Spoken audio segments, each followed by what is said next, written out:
మీ భర్తలు మీ దగ్గరికి వచ్చి సరదాగా పార్క్ వెళ్దామంటే ఎంత హాయిగా ఉంటుందో, ఇప్పుడు భార్య అయిన భర్త కంటే అంత హాయిగా ఉంటుందో.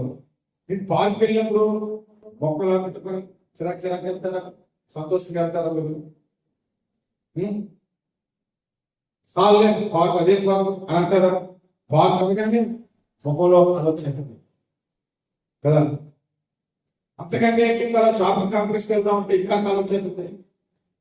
షాపింగ్ కాంప్లెక్స్కి వెళ్ళినప్పుడు అంత ఆనందం అయితే, పార్క్ వెళ్ళినప్పుడు అంత ఆనందం అయితే, మరి యెహోవా మందిరంలోకి వచ్చినప్పుడు ఇంకెంత ఆనందం ఉండాలి మనకి, ఇంకెంత సంతోషం ఉండాలి.